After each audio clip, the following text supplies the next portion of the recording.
das ewig mir werde, sieht min sündig Auge, seht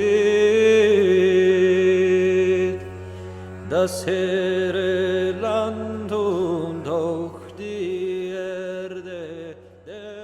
So, we are over on the PTR testing server, testing out the Season 17 new units, because we've got 3 new units coming with the season. A Tier 3 Archer, a Tier 4 Cavalry, and a Tier 4 dude with an enormous sword, basically. So we're going to run through them, have a few battles with them, did a little bit of testing with Coffee Fueled Gaming, just to kind of see how these units are behaving. So, just to interject here as future Evo, or Evo who's doing the editing, I just wanted to drop in that we do actually have a giveaway in this video. I've got 5 Battle Pass codes to give away. So I want you to go and tell me what you're most looking forward to in the upcoming season in the comments down below. And then I shall pick out 2 winners on the 8th of September. And then I can get in touch with you via the comments and I'll be able to give you over your code. So do comment down below what you're most looking forward to about the season. Now, back to past Evo. So very briefly, we'll kick things off with the Tier 3, who has definitely got the wrong unit icon. Yeah, we've got to point out that essentially this is the testing server. We've still got a couple of weeks before the season is going to be going live, so there probably will be some bug changes, some adjustments, some balance changes to these units before we actually get them into the season, so you have got to bear that in mind. So a really interesting unit is essentially a healing archer. Now, as a base archer unit, they aren't all that impressive. Relatively low armor penetration, even for Tier 3, and this is with Doctrines. They do have a decently nice base burst damage, but actually, if you just shoot them into, normal other equivalent Tier 3 units, you're not really going to be doing anything particularly impressive, right? You'd always be better off with fire archers, janissaries, prefecture archers. There's a myriad of other archer units that are going to be better than these as archers. However, they have really one interesting ability, and that is Blessed Arrows. So essentially, you can use this as a focus fire, so you can sort of basically select where you want to shoot it, and they basically fire damaging arrows. So 75% of the arrows they fire are like just normal archery arrows, but 25% of them are healing arrows. And essentially they land in an AoE area and then they provide a healing effect in that area. So it's a little bit like the alchemists from the French season, how they can heal units, but these guys can do it from range. And that kind of makes them a little bit more interesting. And actually, the healing effect is significantly stronger than I was expecting it to be. So it's really going to be kind of interesting to see how they implement this, because that means you're going to be able to have a frontline to a shield unit, frontline melee, and then 60 meters away, further back, they've actually got an 80 meter range, you're going to be able to fire these healing arrows in to your allied troops to kind of keep them up. The cooldown is around sort of 20 seconds, something like that, so it's not even that long, because the actual healing is sort of 6 or 7 seconds. So yeah, kind of an interesting ability. So next up we have the Kriegsbrunders, the Tier 4 Cavalry. My god, these look badass. I absolutely love the look of this unit, from the shield to the race sword to the little horns on the helmet. I absolutely love them. It is also worth pointing out that running full Doctrines on all the new units, plus everything we are fighting against, it's always a little bit of a hard one. Do you or don't you use Doctrines on the PTR? In this case, we decided that we would. So the unit, obviously a sword and melee cavalry. It's got 2 veterancy lines. Essentially, the top line is a little bit more damaged focus, and the bottom line is a little bit more sort of healing focused, because they actually get quite a bit of health restoration through their abilities. So they basically have 2 unit abilities. A standard charge, essentially. They raise their shield, block incoming damage, charge forwards. It's not an amazing charge. It does a decent amount of damage, particularly sort of against equivalent or lower tier units, but you're not really going to be wiping things out just in the charge. What's more interesting to me is this full assault. So it's essentially like a little bit of a frenzy mode. They basically go in, do high damaging blows, and they get this, temporarily increasing their own maximum health by 60% and defenses. Now, much like how the Weapon Dance rune for the poleaxe did the same thing, it increased maximum health, it essentially acts as a heal, because when you increase the maximum health by 60%, if your unit is on half health, that half health still increases by 60%, and then when the ability ends, the maximum cap of health goes back down, but the amount that you heal does not. So essentially, you can use this full assault as a healing mechanic.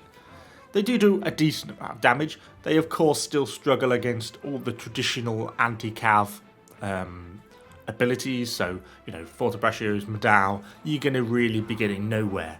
They aren't super bursty. They're not really equivalent to like a Yanyadao or anything like that. They're not don't seem massively overpowered, but they are really quick.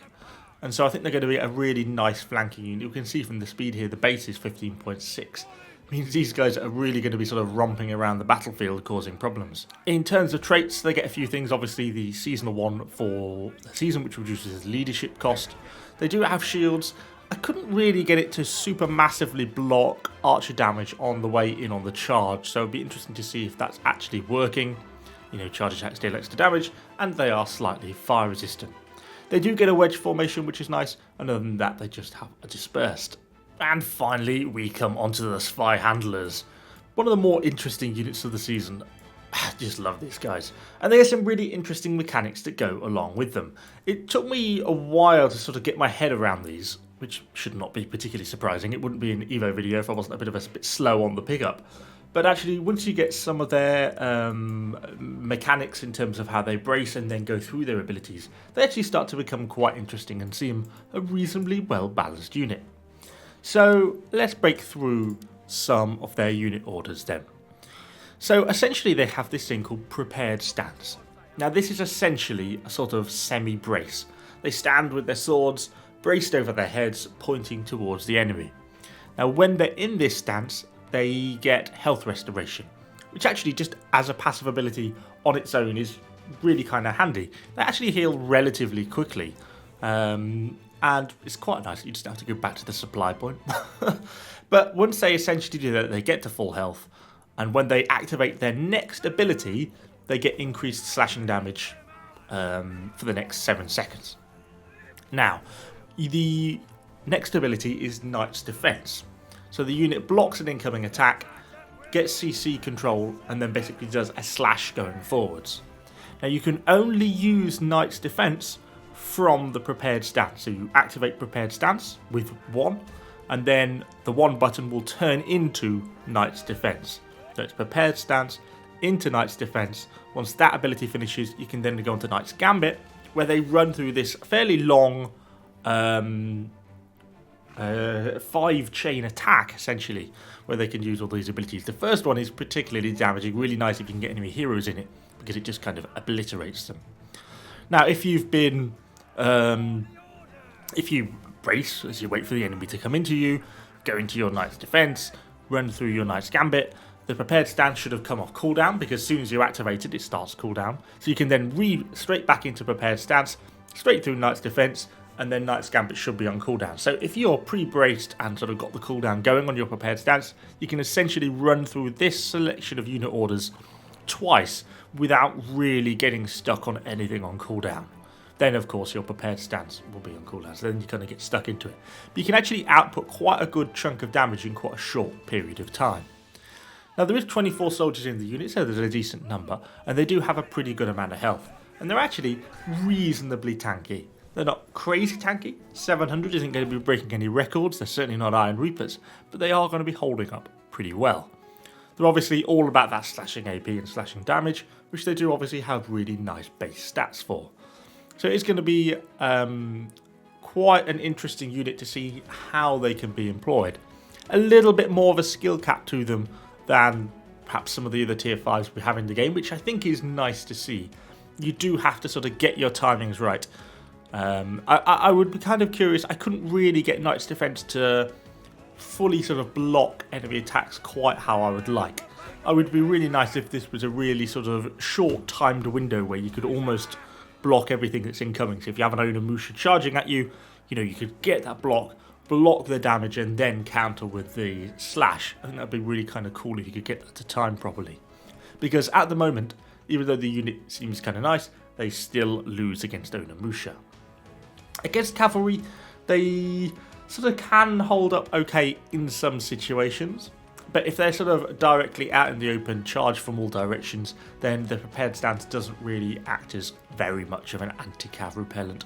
They're not really an anti-cav unit. They just can kind of hold up a little bit, and kind of with the healing they get along with that, that it can kind of keep them going. It's just if they get a full charge, it's pretty much game over.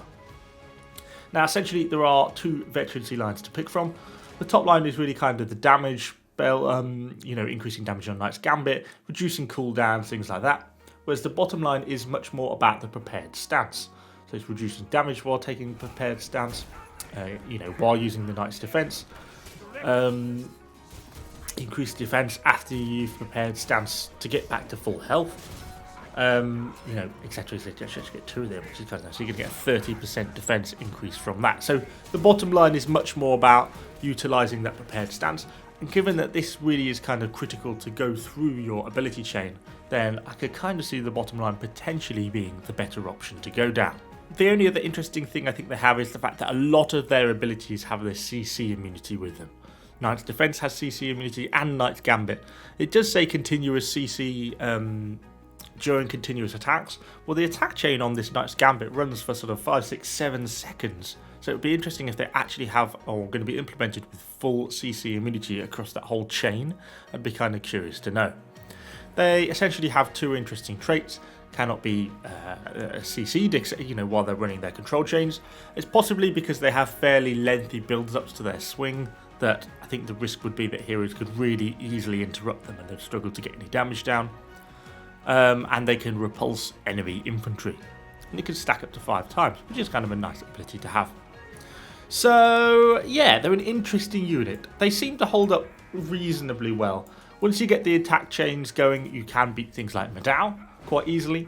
Although, if you get the attack chains wrong, then, you really can't. So it really varies a lot depending on how you play the unit. As I say, a reasonable skill cap.